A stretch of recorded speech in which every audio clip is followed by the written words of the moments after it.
So, molecular formula. We did the empirical formula, and regardless of whether it's a nonmetal bonded to a metal, an ionic compound, or two nonmetals bonded and a molecule, the empirical formula is the same thing. Okay, it's the most reduced form of the formula. Well, when nonmetals and metals bond, and then of course there's multiple ionic compounds that are there, then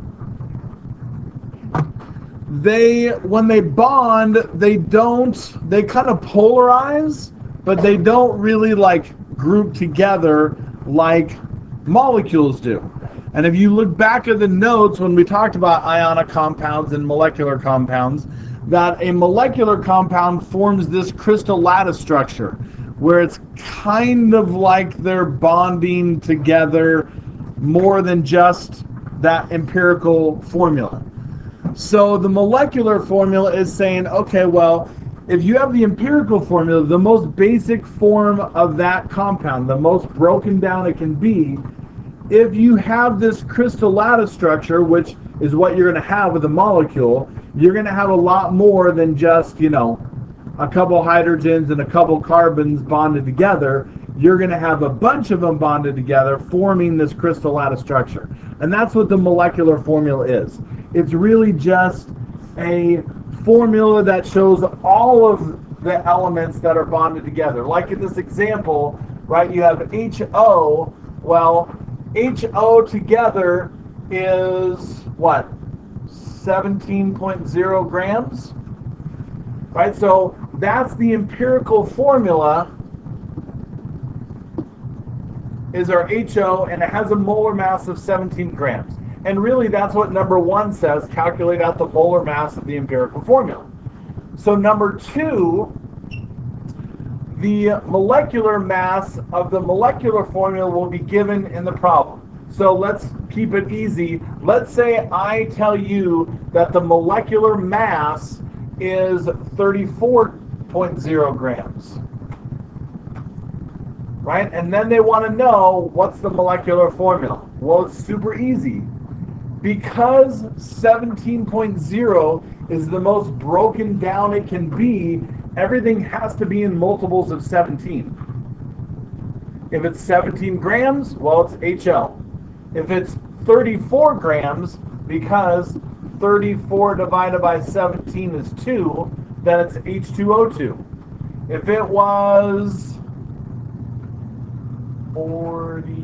51, right? If it was 51 grams, then it would be H3O3, right? Because 51 divided by 17 would be 3, and so you would have 3 of those empirical formulas.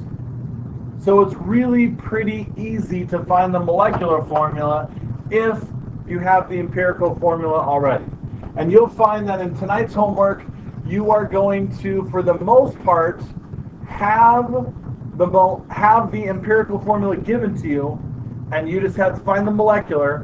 And then the last couple problems on the second page are going to kind of be like our second example, where you're going to have to find the empirical formula to then find the molecular formula. So following our steps, right, number 1, calculate out the molar mass of the empirical formula. Well, we have carbon 5, hydrogen 7, so that is 5, oops, hate it when it does that. Right, that is, 5 times 12 plus 7 times 1, and that gives us 67. So the molar mass is 67 grams. Well, if our molecule, right, our crystal lattice structure, weighs 536 grams, well, it's going to be in multiples of 67. So all we have to do, sorry if I scrolled up too high on you, right, is we are going to take that 536, right, the mass of the molecule, and we're going to divide it by the molar mass, 67, and we're going to get that multiplier. So 536 divided by 67 gives us 8, which means it's not C5, it's C5 times 8, which is how many? 40. And it's not H7, it's H7 times 8, 56. So our empirical formula, right, is here, the most reduced form, but our molecular formula that form this crystal lattice structure of all these molecules is C40H56. Yes? It should always be like really close. Like example number 2 is going to come out to be like 5.03 or something like that. So it should always be really, really close to a whole number. You're never going to have to do like the empirical formulas where you have to like multiply them or anything like that. If it doesn't come out to a whole number, really what that tells you is you've made a mistake. So example 2 is like the last couple problems on the second page of the homework. It gives us 10% hydrogen and 90% carbon, so we're going to have to find the empirical formula first. We don't know it. We know that the molecule that we have is 121 grams, but we don't even know what the empirical formula is. So we've got to find that first, right? So change our percents to grams. Right, then we're going to convert those grams to moles.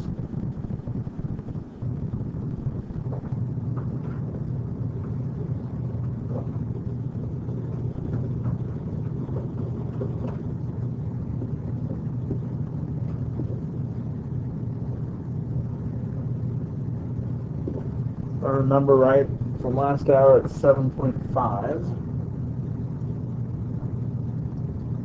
Yep.